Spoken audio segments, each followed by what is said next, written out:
Welcome to Beyond the Walls podcast. I'm your host, Kylie, and I am so excited to be able to have this conversation with you to help teach you tools, ideas, support on how to go beyond your walls too. Are you tired of feeling stuck and trapped and like a victim in your own life? Maybe you need to find a new way to look at it. Look at your situation from a different angle. Maybe we need to learn and take a look to see how we can re-choose or recreate a life that is going to bring you joy and purpose and feel free and exciting. So let's get started on today's message. Welcome back, you guys. So I have a really fantastic, great friend that I have for us to listen to and learn from today. Her name is Michelle Carter. And, I was hearing her story. I heard it a long time ago. And I was like, wait, I need to hear more about this because I remember there being like a really cool nugget about it. And as she was retelling it to me, I was like, yeah, we have to talk about this on the podcast. And one of those things too, that I think I really want us to be able to hear from is that confusing space when we are committed to a plan or we have a dream or we have a goal and it just doesn't seem to happen the way that we thought it was going to happen or in the time when we thought it was going to happen. And this truly is that kind of a story. Michelle is an amazing inspiration of just her journey, her commitment to her dreams and her goals, but still finding the space and the time and the flexibility to allow it to go places she didn't expect or in the time in which she expected it. So, Michelle, thank you for joining us on the podcast today. The specific topic we're going to talk about is singleness and marriedhood, right? Like your journey from that point A to point B. And let's start, I guess maybe let's even go back to the teen years. Like maybe just tell us a little bit about who you are and maybe what did you think life was going to be like? Like what were your dreams and goals for your future when you grew up back in your teen years? Okay, well, first of all, thank you so much for having me here. I actually prayed earlier this year to have an opportunity to share the God stories in Oh, my life. And I have two huge God stories in my life, and this is like part one of one of the God mm, stories. And so I feel like this is part of God's answer to my prayers. Um, that's awesome. so thanks for inviting me. But my name was Michelle Moody, and I was born in 1974 to an African American Air Force airman and a Japanese woman. And I'm the first of four children. Okay. And I was born in Japan. All of my siblings, all three of them, we were all born in Japan. And we settled in Massachusetts. Ooh, And I think I was around 12 years old or 11 when we came to the US. So we had okay. lived overseas. I was born in Japan. We moved to the US. After a few years, we moved back to Japan, stayed there for several years. And then my dad was stationed in Massachusetts.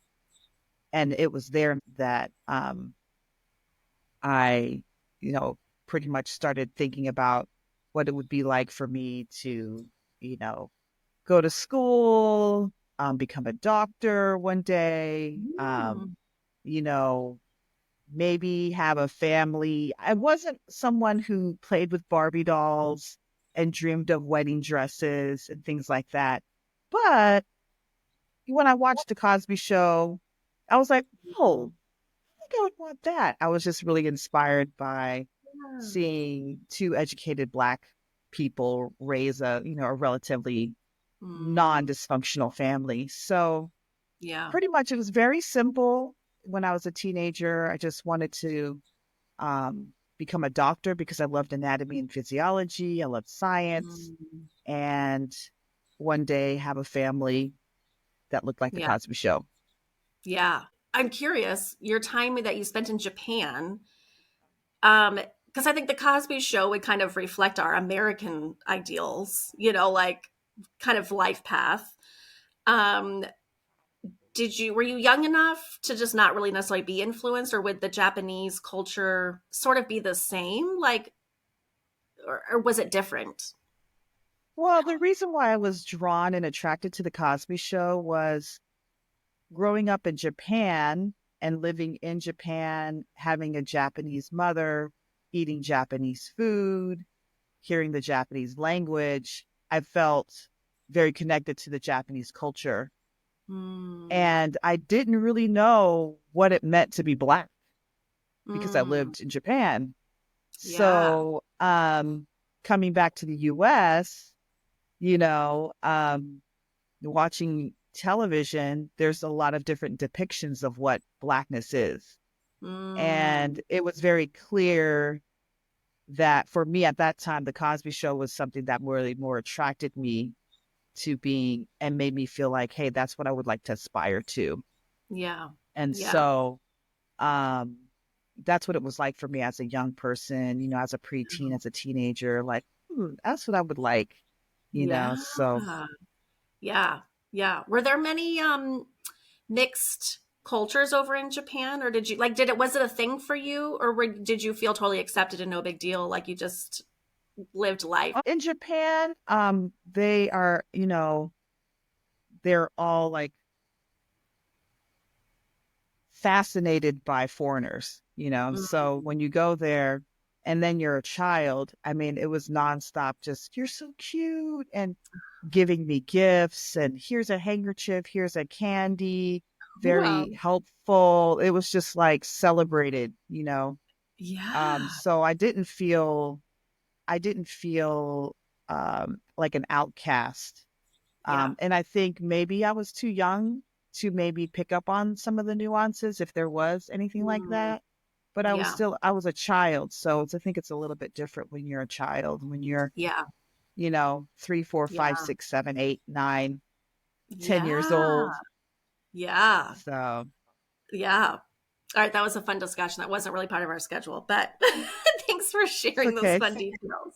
Hmm. Um, okay, so then as a teen, so you wanted to be a doctor, and you're like, okay, Hmm. so was that your plan first? Were you thinking, okay, I'll become a doctor first, and then if I happen to get married and have kids, that'd be great. Like, which part was more optional, or were they both optional?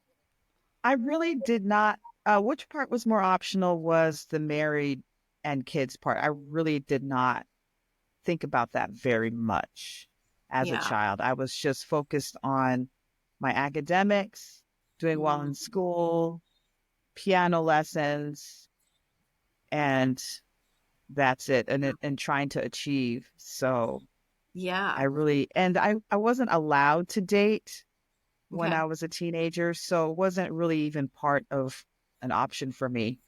Yeah. So, So then tell us, maybe then you graduate high school, then what happened? Did you go so become a doctor? actually, I graduated high school and then I went to college and I majored in biology Okay. and pre-medicine. And I Yeah. did that. I went to one school in Boston and then I went to another school in Western Massachusetts for the last 3 years. And Mm. I got my degree in biology and pre-medicine. So what kind of changed, or did it change much? Did your desire to get married grow in that season? The biggest thing that changed my life goals or impacted my life goals was me becoming a Christian. Mm. Um, so it was when I was 15 years old that I decided um, to follow the lifestyle of a Christian. And Mm. so, um, just remember listening to countless stories of adults who had gone down the path of pain prior to following Christ. Mm. And I understood from their testimonies that it was better for me to follow Christ's ways than my ways. So I Mm. wanted to learn from their mistakes. And Yeah. so I prayed at that time, God, please help me to be faithful through all the seasons of my life, Mm. through the teen years, the single years, the married years, and beyond, because I didn't want my circumstances to dictate, my devotion to Jesus, because I had seen many people kind of compromise or walk away or didn't get things they wanted. And so they just walked away from Mm, Jesus, or they wanted certain things. And so they decided not to follow Jesus. And so I remember yeah. praying that prayer as a young person, that I wouldn't allow that to happen to me. Yeah. I love that awareness that you had at that age because I think just in part of my own story, I think I took that calling, but I had a much more fearful approach. And so I cut off a lot of parts of life that was like, in order to not risk falling away or not obeying Jesus, like, let me have this really narrow one track path. Right. And I think it got me caught like later on, then I got what I wanted, which was really great. But there was this other part of me that I had really compromised that I then later had to really kind of go back and resolve. So I share that too, just for you guys listening, that, you know, even if it's too late, you've already gotten yourself in a situation and there's regret and like, oh, I wish I could go back and redo it. You still get to redo it now. So just as a caveat, as we continue to hear this story, um, so how did that kind of transition for you then in the college days? Tell us maybe just whatever you want to during that season of life. Well, I think when I became a Christian as a teenager, I had always, before that, I wanted to be a doctor and I wanted to help people. I had this idea of becoming like a Cosby Show family. But then when I became a Christian, it added purpose to my dreams because I Mm, never saw myself as someone who could make a positive impact to other people. I never mm, had big dreams for myself outside of just let me just get a job and be responsible and that's it. yeah. And so um it just helped me to see, you know what, I'm just not living for myself anymore. I'm made for a greater purpose. I'm here to glorify God with Mm, my talents. I'm here to shine brightly for him so that others could have this hope, that yeah. I had. Yeah. So that shaped, okay, what kind of life did I want to have? And then I would read in scripture about these power couples like, Mm, Priscilla and Aquila. And I'm like, mhm, oh, I want to be like them. They're awesome. They're like a mm, power couple. And so yeah. if I hadn't become a Christian, I wouldn't have like read that and then had that Mhm, influence what my dreams were for the future, yeah. and what kind of woman I wanted to be. And Yeah. so it was after reading that, I said, I want to change the world with the gospel. I want to marry a man who wanted to do the Mm, same. And then also, I grew up playing the piano, and I didn't realize, I knew that I could sing because I sang in the school choir. But it yeah. wasn't until I went into the teen ministry and they had a teen band in Boston and they were singing a song. And I just went there just to watch them rehearse. And they were singing the song and they were trying to get it. And I just sang it on the sidelines and they said, "Hey, why don't you sing that?" And I'm Yeah. like, okay. And next thing you know, I was just singing and singing and serving and singing. Mhm, And it just expanded my world. I really believe becoming a Christian actually didn't narrow my world. For me, it expanded mhm, my world. I traveled. I did so mhm. much with my gifts and talents is because I start to see God made me for something more. And Yeah. so um when I moved on into college, I was passionate about making a difference for God, but I also wanted to be an excellent student. And so I Mm, made sure I was in the honor roll. I led a choir in the honor honors club choir. oh, that's cool. Yeah. Um, and I still, tried to be strong in my faith and really Yeah. influence others for Christ as much as I could as a Yeah. college student. Yeah. When was your first boyfriend then? Because I know you dated a couple of people before you married Chris. Right. So obviously not in your teen years because that was Well, yeah. prohibited. So maybe so how was that kind of It journey? wasn't until I was 26. Okay. So I Wow. went to college at 17 and I graduated at 21. Yeah.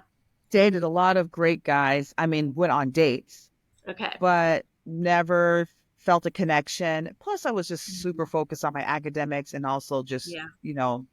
all my activities. But Yeah. then right after college, I actually decided not to pursue medicine Mm. and take up an offer to go into the full time ministry for my church. And Mm. I would serve in the college ministry Mm-hmm. and the singles ministry. And so Mm. I did that for 7 years. I did it for a year or two in Massachusetts, and then I moved down to Connecticut and worked Wow. down there for another 5 years. Yeah. And so uh, it was interesting because the culture in my church with being in the ministry is that you usually have a partner, and Yeah. eventually the partner becomes your spouse, or you're serving in that role with your spouse. And Mm. so there was a big pressure for me to feel like, okay, who is my partner going to be? Who's my spouse? Like I've had partners, but then they'd be Yeah. rotated out or they'd go someplace else or leave for Mm. whatever reason. So I felt pressure to find a partner, a life partner to be in this role and serving in the church because Mm. most of the women who served in the church were married to their husbands serving in the same role.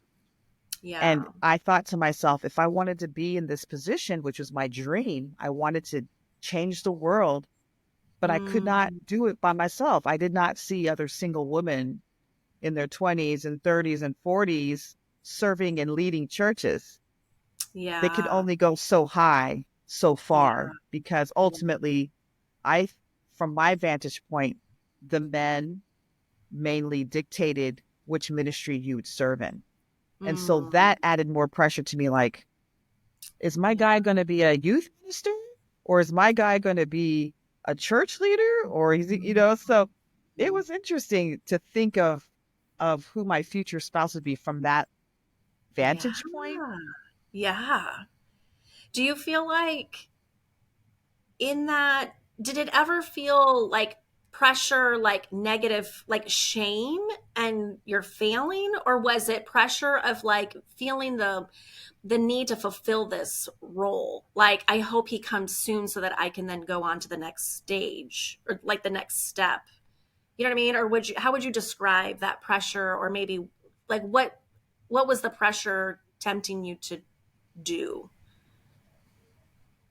um I think the pressure of wanting a spouse, wanting a partner was first came from my dream of having that Priscilla and Aquila type of partnership with someone Mm, yeah, and being, two by two going with this person and we're just changing the world together.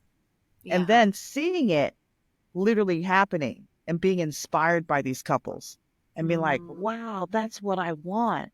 That's what I want. Where's mine?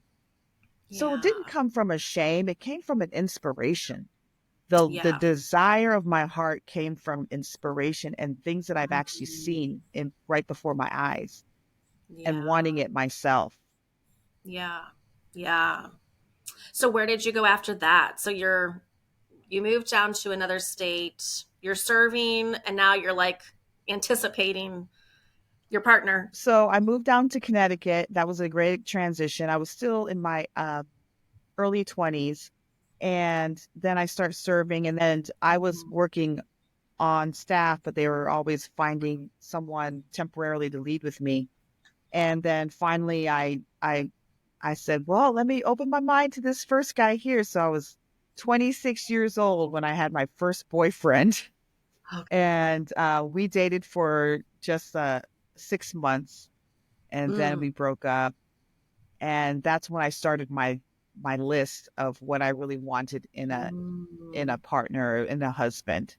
And so yeah. after 26, I think I served in the church for 4 more years, and then Okay. I was laid off, Okay. and I had to come up with some new dreams at that point. Mm. Where'd you go? What was your new dream? So at 30, I was laid off, and thankfully, amazingly, I was able to enroll in an accelerated nursing program Mm, and get my RN degree in less than a year. And mm, so, amazingly, they took all of my credits, even though I had been out of school for 7 years, wow. and said, "Yep, that's fine, and go ahead and start this program." And I came out a year later, taking the nursing boards and passing and becoming an RN. It was a nurse practitioner program, a 3-year program, but I stopped after 1 year. Wow. And then I think about a month after that, I started dating boyfriend number two, and he Okay. was in another city. He wasn't in the same Mm, city in the state that I was in. okay. Wow. So I guess, how many relationships were you in before Chris? I guess I would say, let's see, one, two, three, four, four. And then I Four. met Chris. He was my fifth. Okay. Speak to me a little bit about the feelings, maybe the emotions, or was it difficult for you or not? Maybe it wasn't difficult. Like, because we get really sentimental to the dream. And that's like the like being like rigid and like it has to turn out this way because we just want the dream to come to fruition versus like clearly you're committed to it being done the right way because you were willing Hmm. to walk away from these other situations. But I would imagine like there's this tug of war going on of like, this is supposed to be the one. I want it to be the one, but you don't want to settle. So talk to us a little bit maybe about like what was that like? Yes, absolutely. So, okay, by the time I was 30 and I had established my career, started my career as a nurse, I was, I had to dream new dreams. I was like, I'm not going to go down this path of being in the ministry. So that new transition kind of kept me happy for a little while, right? The new Mm, career, because before when I was in the ministry, I was happy making less than $30,000, living on a mattress, moving around, having bunches of roommates. I just was like totally content with that. yeah. But once I got into my early 30s, going into my mid 30s, I established my career. I was going to the gym 3 times a week. I was taking care of myself. I had money in the bank. I had a bed Mm, to sleep on. I bought my car cash. I was still mm, serving a lot in the church. I had a niche, um, reaching out to people, sharing the gospel with them. And I still felt like, hey, but I still want this mm, husband, this partner. And I would look around in the church and I'd get discouraged because mm, the fish in this pond was a lot smaller than the ocean outside the church. mm. And so all the while, since I was 15, I was abstaining from sex and all Okay. things sexual Yeah. as to not awaken that part until I was married. Yeah. And so it was a struggle because I was healthy, I was attractive, I was a sexual woman in Mm, my 30s being pursued in and outside of the church. And I remained tied to my commitment to yeah. obey Jesus's instructions on no sex and everything in between until marriage. Yeah. So it was really, really challenging. I struggled Mm, with anger. I mm, struggled in entitlement, confusion, bitterness, comparison, compromise. I felt behind somehow, mm, like, oh, I have roommates still, and I felt like others were living my dream. And yeah. so I often internalized that as, oh, maybe I need something to grow in or I was doing something wrong. Mm, So, yeah. And so it sounds like you had very clear goals. You had clear boundaries and convictions about what you are wanting and why you are wanting it. but then you had low lows of like just growing weary. Like it almost kind of sounds like at some point you're like, I'm just weary in the waiting. Would that be a way to describe it? Weary and all the other things, angry, because I would, again, it was so much of me comparing myself to others. I would say to Mm, myself, but I've been here since I was 15. Or mm, that person left, found a guy outside the church, came yeah. back, and now living her happy Mm, dream. And I'm still mm, here. Should yeah. I just leave? Maybe I should just leave. Go find someone and Mm, come back. But then I knew I didn't really want that because I mm, knew that the kind of man I wanted him to be from the beginning, you know? yeah. So there was a lot of things. There was times where um I would go on these dates with guys and it was so I was in compromising situations. Nothing ever happened, but I'm like, why did I do this? Like I'm sitting here Mm, by myself with this guy and I'm like, oh, yeah, I need to do a physical because I'm learning this in nursing school. So can you be my patient? mm, Let me listen to you breathe and trying to get, getting a little too touchy feely, um, and things like that. Going, watching yeah. movies by myself at night with a random guy, and then he's trying to play footsies with me, and I'm like, Mhm. oh no, it's not that kind of party. Yeah. So I was just, I walked the Dabbling. line. Yes, I Yeah. walked the line a few times, and then Mm, also, you know, um, I had been faithful to God for a while, for 15 years or something by the time I was 30 and then 20 years by the time I was 35.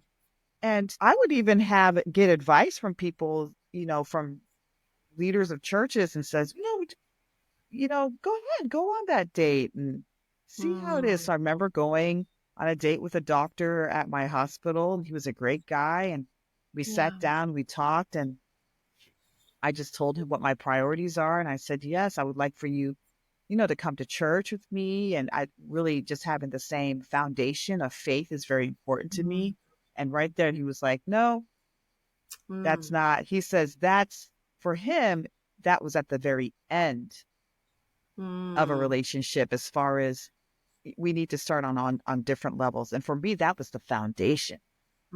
And mm, so I would meet these great guys, accomplished, driven, athletic, handsome, successful Black mm, men yeah. driving nice cars, but their foundation wasn't, they didn't want to start Mm, off with Jesus. And so I had to walk away. wow. And What was the hardest? Was the doctor the hardest? The one that you just shared, the hardest one to walk away from? Or was there somebody else that was like the hardest, the most tempting no, scenario? there was the hardest one was someone who was actually, um, we had the same foundation Mm-hmm. and he was really, I mean, I remember the first time seeing him, I was just like, he's so cute. And he was really gifted and talented. And he was in our campus ministry. And a lot of people were excited about him and wanted to, raise him up in the Mm, church. And, but he quickly graduated and then he went off to pursue his career. And then he left our church and he did something else. yeah. That was the hardest because to me, he was like the closest that I would want. He had Yeah. everything. He had everything I wanted, just the personality, the Mm, giftedness, the drive, the ambition, the success, the people, personality, everything. But yeah. we just didn't connect on the God piece. But for Yeah. years, I mean, I would date a guy and then he'd pop up in the situation. He'd be in another state. He'd like Mm. pop up and I'm like, maybe I'm supposed to Still be with him. around. And then Yeah. then I'd date someone else and then he'd pop up again. Then he'd reach out to me and then he'd say, hey, I'm in town. Do you want to have lunch? And I just happened to start a relationship with another guy. So I was like, the timing wasn't good. So I was like, maybe it's just a timing Yeah. thing. But yes, there was one person that Yeah. Which I wonder looking back, so because it sounds like he showed up pretty early on in the yes, story. So yes. I wonder, I'm hearing even now, like I wonder like maybe he was a blessing in the sense of like keeping the real vision alive, right? Like this really could be possible. Like Yeah, I love that. this is you know, like they kept the dream alive, right? Like the what you were really desiring and all of those things. And then luckily the timing never matched up, right? Right. Because you're Because like, man. he was everything except for that connection with God piece. And Yeah. then he left. And Mm, so um, every other person I dated after that didn't compare to him as far as his his strengths. yeah. But they had the God piece. Yeah. So, and that was more important to me. So that's why I Yeah. dated these other guys. Mm. Did you ever feel tempted to feel like you were having too high of standards or like you were being unrealistic? Yes. I was tempted to think that way because I was still trying to figure myself out, you know. Mm, Um, there's people who meet their husband as their first boyfriend ever and they meet them and they marry them, but I wasn't that person and I had to learn some things about what I wanted and what was important to me and mm, I feel like that was a blessing for me to be able to date these different men in this protective situation where I didn't give and offer my entire body and soul and life yeah. and money and everything to them, but I was able to date them, get to know them, be in a committed relationship with them, but Yeah. still have my body and my heart and my soul and learn, okay, you know what? This is what I really like. This is what I don't care for. This is what I would Yeah. really want. And Yeah. so, but at the same time, the voices around me, a lot of people would say I was really picky, or they would Mm, say, you're waiting to marry Jesus. And these weren't just my peers. These were people that I looked up to that would call my advisors. yeah. And this is where I really needed to go with my relationship with God. I needed to pray Mm, and I needed to go with my heart and what the Spirit yeah. told me. And so that was one huge thing because people just kind of be like, what's your problem? He's so great. He's got this. Like, why aren't you in love with him? Yeah. Yeah.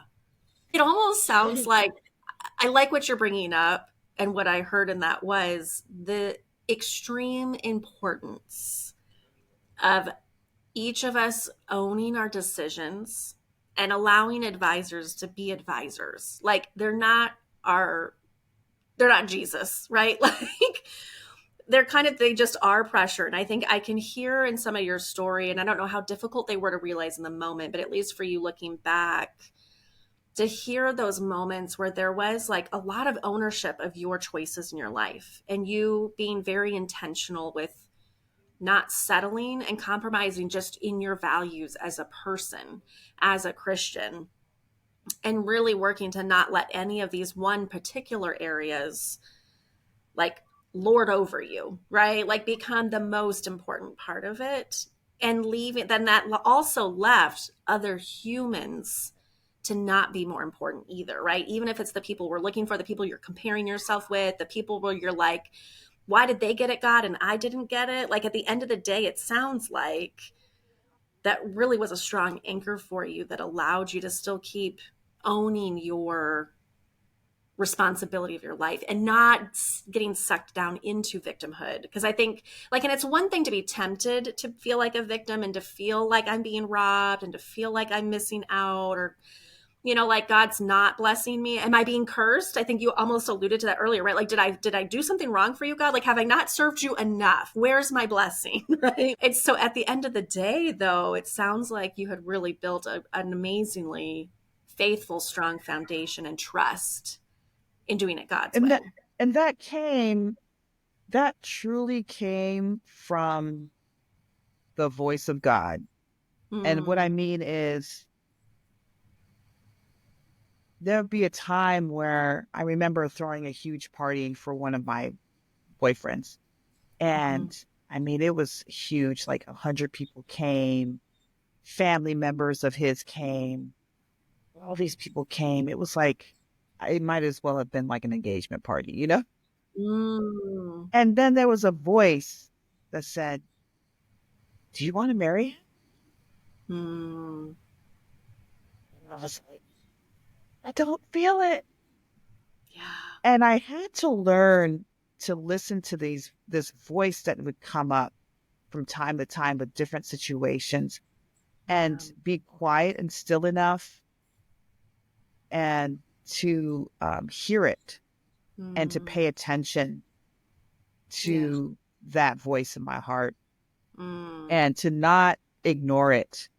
Yeah. And I think sometimes as Christians, we can read that scripture, the heart is deceitful above all things. Mm. And so any feeling that comes in your heart, you're supposed to just ignore and, oh, it's just see. Mm. But I think it's more just paying attention to what is being brought up in my heart and being able to discern what it is. And Yeah. so there was a time even when there was a woman of position and authority and spiritual maturity, and I really looked up to her, and she led a whole church and everything. And I said, I don't know why I'm still single. And she Mm. said, well, Not be maybe you're married. just not meant to be married. And if I was in a different place spiritually, I may have completely absorbed every word she said, brought it into my heart, mourned the loss, and just accepted that Mm. as my fate. Yeah. But something in me said, nope, I'm Mm. not going to accept that. That's not for me. Yeah. Not that I had anything against her, but Yeah. I said, no, that's not, I'm not going to give up on the desires of my heart. Yeah. And That's powerful.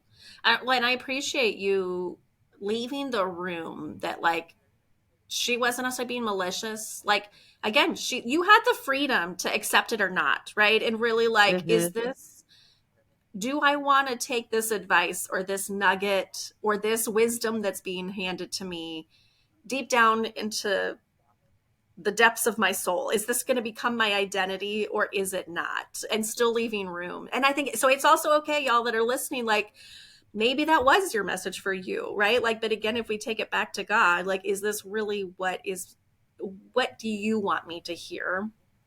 How do we continue to be discerning, flexible, but committed to a goal and a dream and not giving up? So, yes. okay.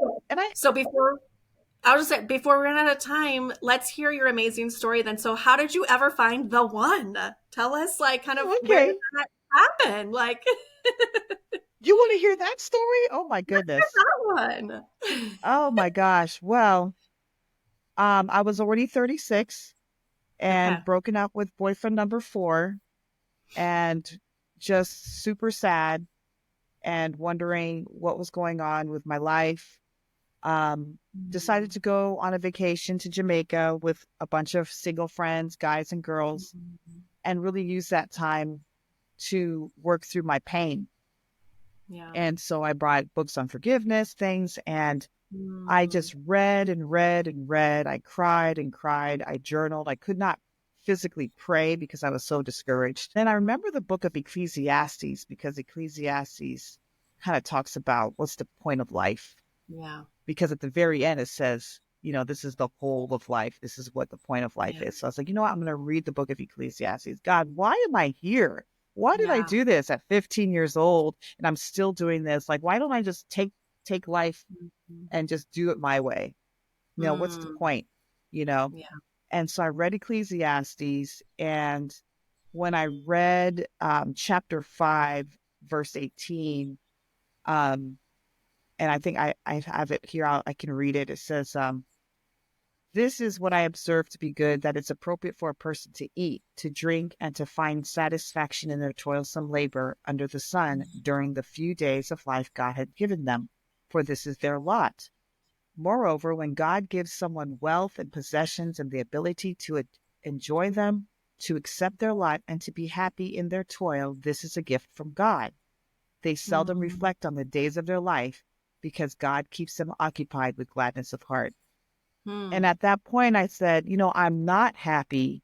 I'm not occupied with gladness of heart. Yes, I've had such amazing experiences as a single woman. I've traveled, Yeah. I've gone on vacations, I've, earned a good income, I made best friends, but this one part of my life I still am hoping for and I Yeah. want. And when I looked at this passage, I said, okay, I need to work backwards. What Mm. would get me there? What would get me happy? God Yeah. would. How? By recognizing that I have a gift from God. I had Mm. jobs and possessions. I was sitting in beautiful Jamaica and I Yeah. had the ability to enjoy them, but I was missing this one thing. I was missing accepting my lot. And I was Mm. striving and I was fighting for more in my life, and I just wouldn't accept where I was in the moment and enjoy it. And Yeah. so this acceptance would serve as my gift from God. So I was just like, I just Mm. got it on the beach that day. I shared it with everyone. I was like, I'm just going to accept where I am and be happy. This Yeah. is how I'm going to get that gladness of heart. And then Mm. literally 4 months later, I went on a singles retreat to Miami with a friend. And on the first day there, Chris was standing in the lobby of the hotel and he Okay. knew my friend and he said hi. And I just thought, oh, he's a cute guy. And then we all went to dinner and he shared how he joked how he was half Japanese. And I said, so nice to meet you. And he said, oh, no, I'm not really half Japanese. I just say that because I love the Japanese culture. And I said, you love the Japanese culture? Why? He's like, well, I studied it in college. I'm like, oh, you studied? He said, well, I minored it. I'm an engineer. And Yeah. then my girlfriend said, yes, he works for Toyota. And all I could think of was, oh, Toyota dealerships. Okay, he sells cars. Oh, And I yeah. was like, oh, okay, so he sells cars. And so she's like, no, he's corporate. And I'm like, I don't know what that means, but okay. And he was at the singles retreat in Miami, um, where a bunch of people were meeting for New Year's Eve. Oh, We met there. We bumped into each other a couple of times. He pulled me aside. He said he wanted to take me on a date, but he wasn't able to because he wanted to encourage a whole bunch of people. yeah. And um, basically, by the end of that weekend, um, I was intrigued by him because one Mm. of the things that I had placed on my list that was very important to me is someone who would appreciate my Japanese culture. Yeah. And he lived on the East Coast where I was. And so I Mm. said, hey, um, gosh, I would really love to meet him again, but he had already left. And he had Mm. already left to take three guys back to the airport in his rental car. Yeah. And I was like, oh no, I don't have his information. I don't have his phone number or anything. Yeah. But he had gotten my email address previous to leaving because he says he did Bible studies and that he wanted to Mm. share them with me. And I was like, okay, you want to share a Bible Nice. study with me? Um, but I prayed a prayer at that moment. I said, God, I want to say goodbye to him, but I don't know where he is. I pray that he's in the lobby by himself. And I Mm. prayed that prayer because I knew he was with three guys taking them in his rental car to the airport. So it Yeah. was the exact opposite of where he would be. He would be in the parking garage with three Mm. guys. He Yeah. wouldn't be in the lobby by himself. But I just prayed the most opposite of where he would be out of Yeah. faith. Yeah. And so as I was at the bottom of this escalator, I go up the escalator, I pray this prayer. I'm going towards the lobby because I'm like, well, Mm. maybe I'll be able to say goodbye to him. And Yeah. who was standing in the lobby by himself was Chris Carter. And Wow. so as I was walking towards him, there's chills on my arm. And I said, what do I say, God? And then I heard a voice say, just speak from your heart. And I just Mm, walked over to him and I just said, it was so great to meet you. Great to meet someone who understands, who appreciates Japanese culture. Maybe we could have sushi sometime when you're visiting your friends in New York City. And that's mm. when he pulled me aside and took his sunglasses down like this. And he said, I'm coming to Philadelphia and I'm going to take you on a date. And literally from that time, we went on a date. He came to Philadelphia. He went on a date. And then he flew me out to Cincinnati where he was living. He asked me to be his girlfriend on our second date. I said no. Why? He asked me he, because I was like, this guy is too excited. It's the second date. He's asking me to be his girlfriend. Slow your And roll. I'm 9 years older than him. So I was Oh, like, young buck, he needs to, slow yeah, down a little bit. yeah. But then he asked me to be his girlfriend again on like the fourth date. Then he asked me to be Wow. his girlfriend again. Finally, the third time, I said yes. And literally the next date, after he asked me to be his girlfriend, Memorial Day weekend, I think. Um, the next weekend, he took me to meet his parents, Wow. and I was like, "Whoa!" And then we were literally married the same day that we met in the lobby of that hotel at that conference. Yeah. 365 days to the day we were married. Wow. Did And you it go to the wasn't even lobby of planned that that way. hotel in Miami? No, we've been since. But Oh, that's funny. um, I wish I could share, so many of the details, but Yeah. he has, he is everything. Remember that first guy when I was in college who had Yeah. everything? He was cute and he was ambitious and there's this and this and this, but we Yeah. just didn't connect on the God piece. Chris is Yeah. all of that, but the Mm, foundation, that God piece is there. The yeah. first thing, I mean, he sent me an email saying, I'm going to send you Bible studies. Yeah. I was like, okay, Bible studies. And Sounds that's how good. we corresponded. We didn't even talk on the phone at first. We sent Mm, emails back and forth about the scriptures, talking yeah. about God and how the Yeah. scriptures impacted us and how it changed us. And then a month later, he asked for my phone number. Wow. So God gave me everything I wanted and more. I mean, Mm, the list was all compiled from all these other great guys that I yeah. dated. I Yeah. wanted a black man. I wanted someone who could dance salsa and merengue, and someone who was smart, ambitious, understood my Yeah. culture. And he's all that. He Wow. speaks Japanese. He taught salsa and merengue. Oh my gosh. He works two jobs. He works as an executive for Toyota and he's a professor at college. So he's super Yeah. smart. Yeah. He loves the Bible. He knows the scriptures like some guys know sports Mm, stats. mm, And so for me to reflect on this time and reflect on him and reflect on this answered prayer, mm, it's above and beyond what I yeah. expected, Mm, even as a teenager at 15.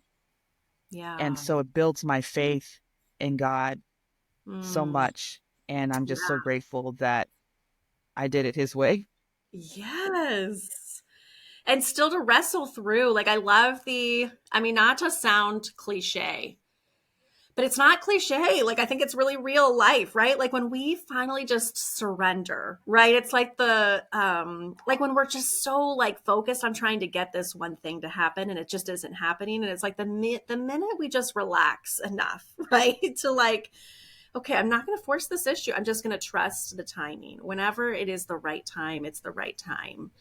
Like things just naturally then can just show up. And I love that piece of like contentment with still keeping the goal, the dream alive, right? But we're not going to compromise. We're not going to settle in that space, you know? Like what an amazing victory. And I feel like, too, what's important to remember, or something that I always try to hold on to, is that we rarely regret following through when it does work out. Where, like, it's kind of like when we do, Mm-hmm. like, we want to just work out, right? Like, just take care of ourselves. Like, we set a goal, we bomb on ourselves and don't go, we're only left with shame and regret. We push through, like, nobody ever regrets actually going to the gym or eating the right food or waiting for the right time or not giving into fear, right? Like, there's always the reward at the end of the waiting and not compromising. And so I think if we can just remember, like, in our story, and I think you have a lot of those moments where you saw God working victoriously in all of those ways, like, you were honored and blessed on the journey in these other ways, right? To kind of That keep is your hope true. alive in this space. It's Yes. really And you know cool. what? I think the thing that I got really good at, I think the way that I waited is that I never stopped asking. Mm, I don't think we should wait and just resign ourselves and stop asking. And asking one who? thing asking God for your Mm, dreams yeah. and acting on them. And Yeah. so the waiting is not inactive. It's not sitting on your hands. It's not just waiting for Mm, the UPS man to deliver your dreams to you. yeah. But in the waiting, I got really good at asking. Yeah. Like a child that always asks mom for something. Mommy this, daddy this, can I have this? I'm like, I'm going to Yeah. be that child with God. Yeah. He can Yeah. handle it. Yeah. Well, Yes. and I felt that way when you were telling your story. And I was like, you asked for the wild opposite dream for Chris to be in a certain position, but you went to that place, right? Like, how many times do we ask and we want, but then, like, like, you're sitting and wait, like, not being active and you're waiting, right? Like, if you didn't go to the lobby, you wouldn't have seen him there, right? Like, you had to actually go to the lobby then where you expected him to be, right? And so, man, yeah, taking that action in the And waiting. facing your fears. Yeah. I was afraid when I saw him in the lobby. My thing was, I was afraid. And I said, Mm, what do I do? yeah. What do I say? And I just had to keep walking. I had to face my fears. And I remember when we were even dating and he proposed that I moved to Cincinnati to date Mm, him, and we weren't engaged yet. And I had done that before in another relationship where I had mm, moved in a dating relationship and it didn't work out. And I yeah. told myself, I am never going to move again for another guy if there's not a ring on my finger. Yeah. And so he asked me to move.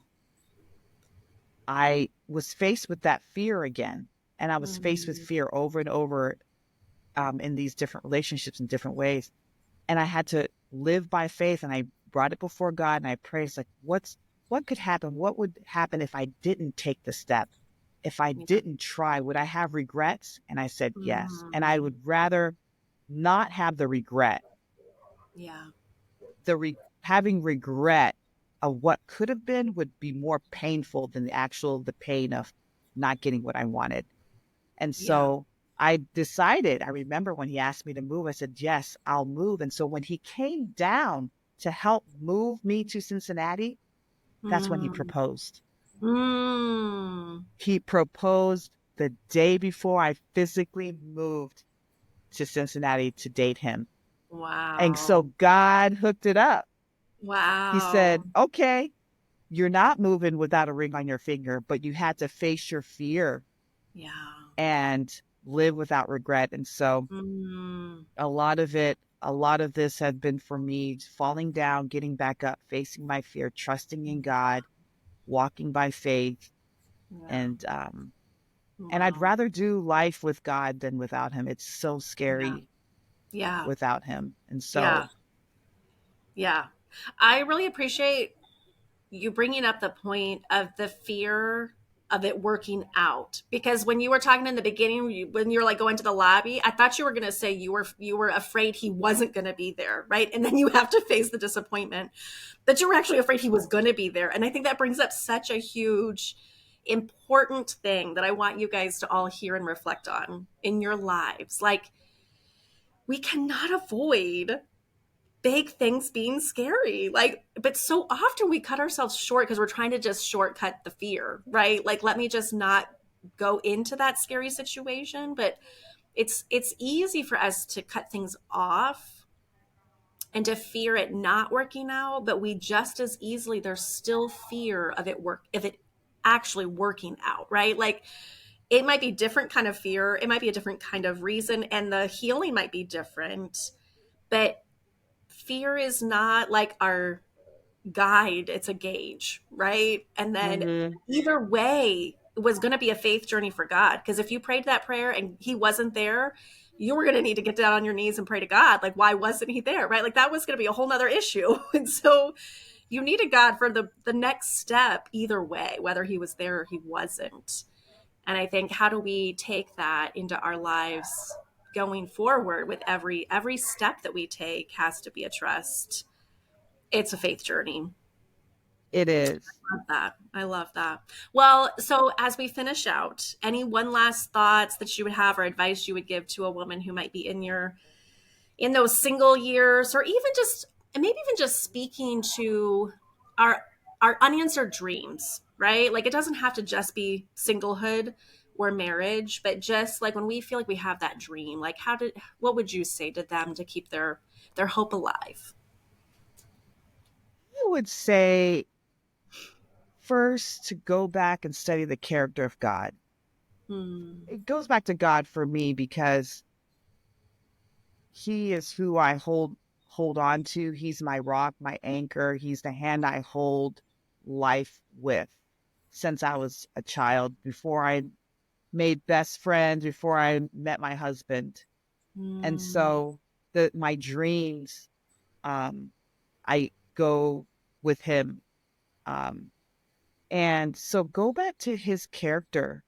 Who Yeah. is God? Yeah. It's not.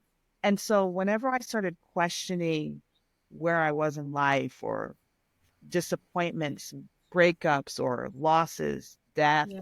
anything that was negative, or having to wait, I always went back to the character of God. Who is God? Who do I know him to be? Hmm.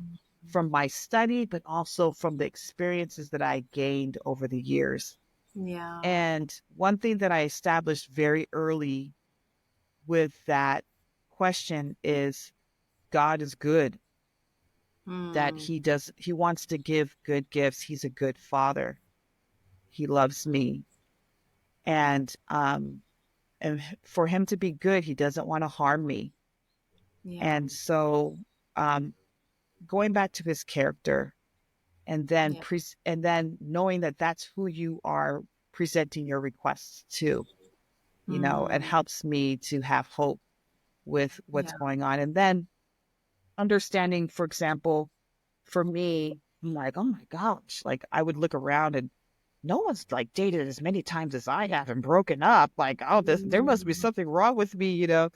Yeah. And so uh just always having a curiosity to want to grow through Hmm. the struggle time, or a season, or a trial, Yeah. and be try to be aware of any patterns that you see, because Yeah. God is probably trying to reveal something about an area that he wants you to be aware of in your life, but Yeah. also he might be trying to share with you a part of his character that you're not aware of yet, Yeah. who he is. Yeah. So I don't know if that makes sense, but Yeah, it does. I love that.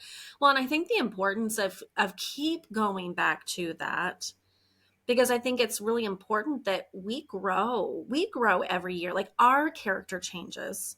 So God remains the same, but I think our understanding of him changes, right? Like, our capacity to let him tell us who he is changes as we grow, you know? And so I think I really Mm-hmm. appreciate that last bit, that like you couldn't keep holding on to like your 15-year-old faith. Like it was a great foundation at 15, but like you had to keep deepening that every step of the way. And I think that that is really even the offering that I hear, that I want you guys listening to know. Just like where I said in the beginning of like, oh, well, I didn't have that. Like, I feel like I chose the smallness life, right? And I had to have my own transformation, my own coming back, and my own like re-believing, you know, like my own Ecclesiastes time. Like, what is my purpose and my identity right now? It's not too late. It doesn't mean you have to like undo regrets that you had in the past, but how do you want to live now where you're not stuck in regrets the next time, right? Like every step of the way, what am I afraid of? Who is God? Who does God say he is? Who does he say I am? And then what am I going to do about it every step of the Yes. way? So, Yes. Michelle, thank you so much for sharing your story. We might have to have Absolutely. a part two, because I know what your part two is. And it's pretty awesome, y'all. So we might need the second half of Michelle's happily ever after. Because obviously you've been married for how long now? 12 years. So I'm sure amazing dreams have been answered in 12 years. So hang on someday for part two, y'all. All right. Well, thanks so much, Michelle. Good chatting. Bye bye. Thank you for joining me today. I hope that that brought you a lot of encouragement and some information to be able to apply to your own life and to start taking down those walls that are in your way. What is that one thing that you want to take on and take with you today? I would love to hear from you and to hear about it. Follow me here on the podcast so that you're alerted and don't miss any upcoming episodes. You can find me on Instagram or even on my website at beyondthewallspodcast.com. If you want more help, I offer one-on-one coaching and would love to connect with you. Until next time, have a great day.